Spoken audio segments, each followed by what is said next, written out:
زۆر پێم خۆشە کە ژنەکان ئافرەتان هەمویان پێکەوە دەست لە ناودەست پشتگیری یەکتر دەکەن و لەو خۆپیشاندان و کارانەدا پاڵپشتێکردن و لە پشتی یەکترن و دەیانەوێت ئەو ڕژێمە توندڕەوەی کە لە ئێران کە لە کاتێکدا هەموو مافەکانی ئافرەتی پێشێل کردووە ینی چۆن بڵێ حکوومەتێکی توندڕەوی بنیادناوە زۆر پێ خۆشحاڵم کە هەر هەمویان بەو شێوازە بەو بەهێزیە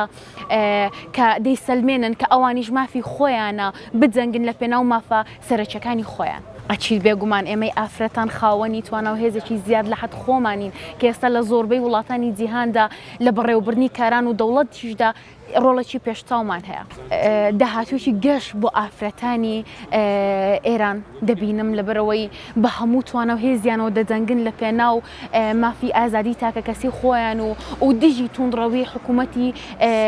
تونند و توژی ئێرانن. هەتا پیاوانیش دریچیان بۆ شتە کردووە کە بەسە توندڕەوی بەسە تونند و تیژی بەسە ئەوەندە لە ژێر دەستبوونی حکوومەتێکی دیکتاتۆر کە ڕژەمی ئێرانە. زۆر خۆشحاڵم لەبەرەوەی کە دەبینم پیاوانیش لە شان بەشانی ئافرەتان هەستاون بە ئەو خۆپیشاندانە کە ینی نەک تەنها بڵین ئەوە تەنها ڕژێمێکی دیکتاتۆرە تەنها لەسەر ئافرەتاندا بەڵکو بگرە پیاوانیش کە چەندەها زۆر جار کە بەرچاومان دەکەوێت لە سۆشیال میدیادا ئەو هاڵانەی کە بڵاوکرێنەوە فلان کەس ڕژەم تیرۆرکەیان فلان کەس کەوتە ژێر نازانم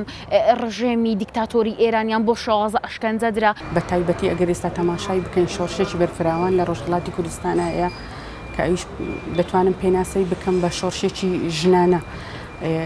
ئەو کوشتنی ئەو ئافرەتەی نەکدەنگدانەوەی لە ڕۆژهەڵاتی کوردستان بگرێت لە هەر سوار پارچەی کوردستان و لە هەمان کاتدا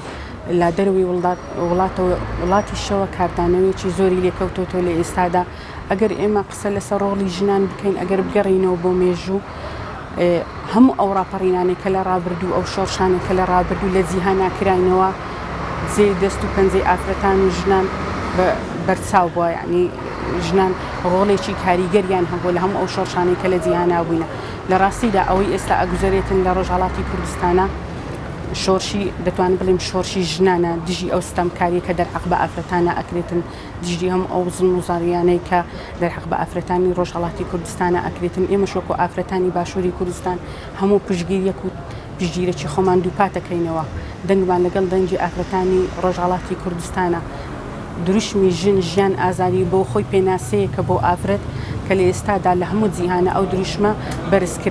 بەرزکراوەتەوە. ژن ژیان ئازادی جوانترین دروشمە لەبەرەوەی پێویستە ژن ئازاد بێت بۆ ئەوەی بوێر بێت بۆ ئەوەی بتوانێت مافەکانی خۆی بەدەست بێنێت. من وەکو ئافرەتێکی باشووری کوردستان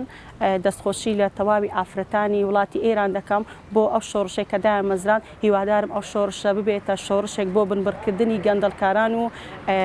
چیتر ئافرەتان نەچەسوێنرێنەوە و بە خۆیان دابچنەوە. ژنیش وەکو پیا و ئینسانە مرۆڤە دەتوانێت کۆمەلگا بەڕێوە بات دەتوانێت ببێت بەسەرکردا.